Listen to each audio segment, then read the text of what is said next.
Alright, so today I'm gonna be reviewing Venom 2, as you know in the title. Now, just for starters, Venom 1 was just an okay movie in my eyes. I really didn't care about it when it came out, and I still don't really have any strong opinions about it now. Well, I'm not gonna say I don't entirely care about it, just that I thought it was alright. And that's pretty much it. Now, obviously, Venom is this symbiote, apparently, and he's gone to Earth or something, and he's infected people. That's the whole premise. He infected Eddie Brock in like the first movie, I think. That's his name? Yeah, that's his name. And they, get on to like weird adventures or stuff. And then you have the second one, which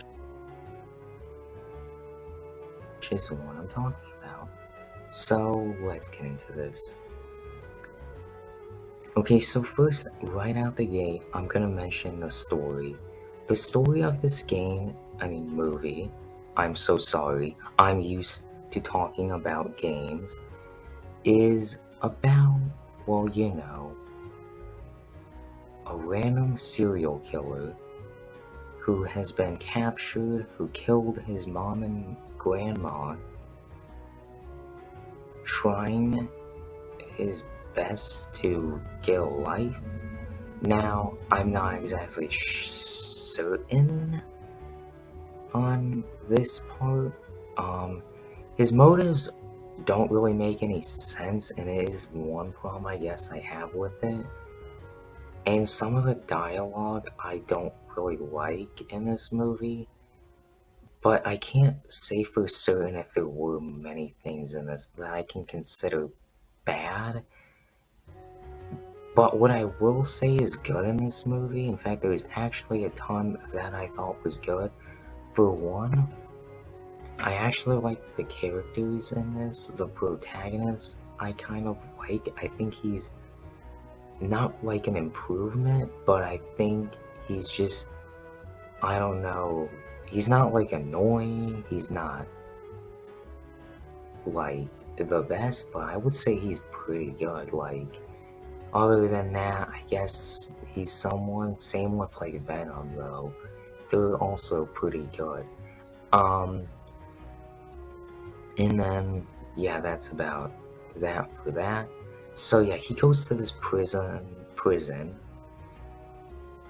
and he finds this psychopath and Venom, who consistently tries to make things quote unquote good, ends up turning out them to end up being bad.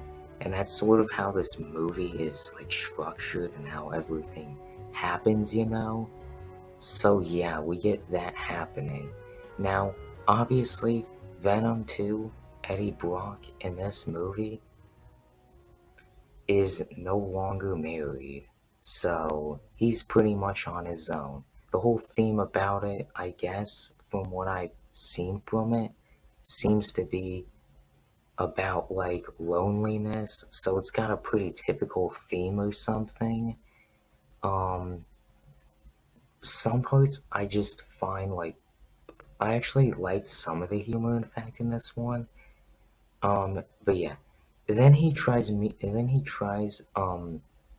marrying this other, like the villain tries marrying this person or something. This lady with like loud powers or something. I know I sound like I know nothing about this, but that's because I don't know anything about this.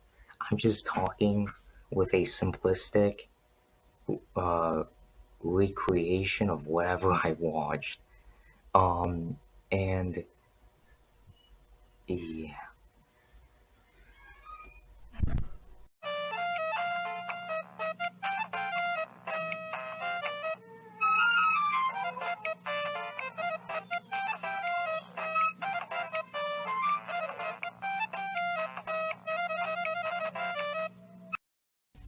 and there's even more that I want to talk about.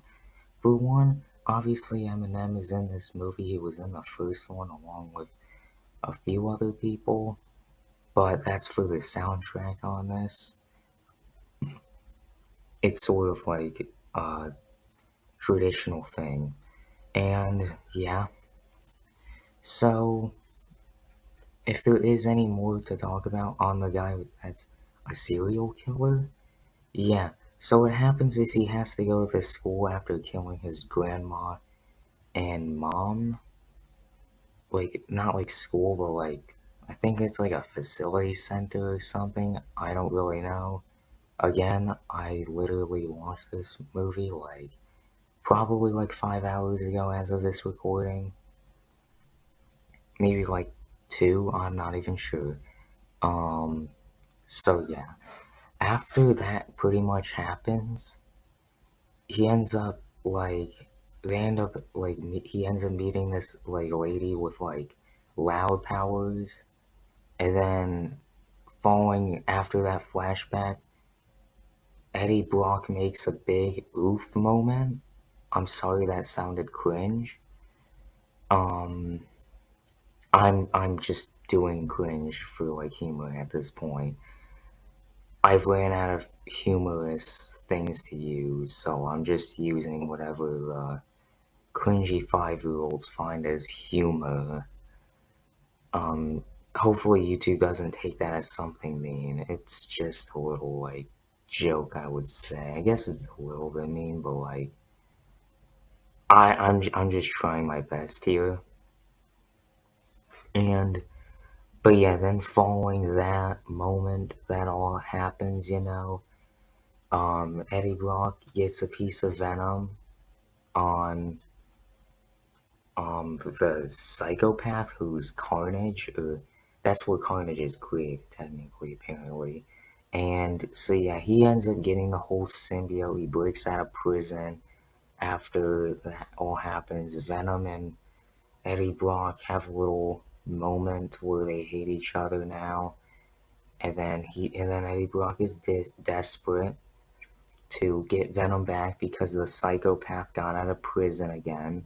Kind of like how my uncle got out of prison after he was charged with drug trafficking and murder and some other felons that I'm not going to talk about, probably because they'll get demonetized, or something like I'll get demonetized or something like that. See, after that all happens, the former wife of Eddie Brock and her new fiance go to this market with this lady who is well aware of how Venom and Eddie Brock are. She knows about how this all started. So her um well she ends up telling um his former fiance that he um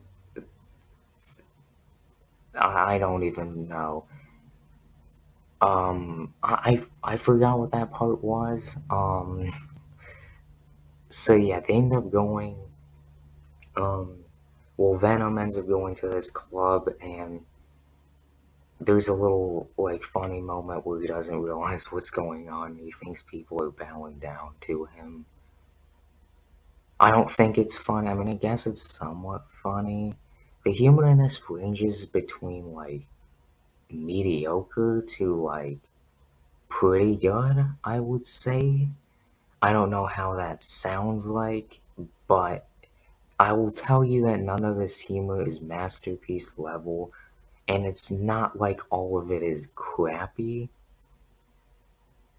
but that's just that. So yeah, Venom, Eddie Brock, his former fiance, and his former fiance's fiance, who I think divorced or broke up, um, end up having a fight. Well, Eddie Brock and Venom, specifically Venom, have to fight this psychopath with a symbiote in his blood system with his new fiance that he's about to marry, who can actually make people's ears bleed. And what's the catch about all this is that the symbiotes are very sensitive to sound. I already knew about that from the first, I think. Yeah. That is one thing I think I can remember is that they don't like sound. Though that's pretty standard information to find out. So yeah. And I kind of like how they reintroduced it in this movie. I really like that decision. I think it's a pretty good decision to add in this movie, is to introduce it to people who don't know about the first one and who are just watching the second one with no prior information. That's a bonus. So yeah, they get into this epic fight scene that reminds me of the fight scene between Sandman and Spider-Man, or Tobey Maguire Spider-Man, I should say, in Spider-Man 3. That's what this whole fight kind of reminded me of, which I would also say is a movie on on a similar standard to this in some ways. And now with that being all said, I'm just gonna break it out. Venom 2 is actually a good movie and you should watch this movie. Okay. Now, it's not amazing, it's just a generally good movie. Now, again, like I've said, it's a generally good movie, and so is Spider-Man 3. Did you really think I was gonna say it's bad? No! The first one wasn't that bad. This one, surprisingly, isn't even a bad movie. Neither is it a masterpiece or something amazing in my eyes. In my eyes, I see this as a pretty generally good movie with flaws that are in this movie. For one, a lot of good things in this movie aren't perfectly good. So you have a situation like that. Now this is taking hours, so I'm gonna go ahead and wrap this up. Goodbye and peace. Thank you for this video and I'll be out.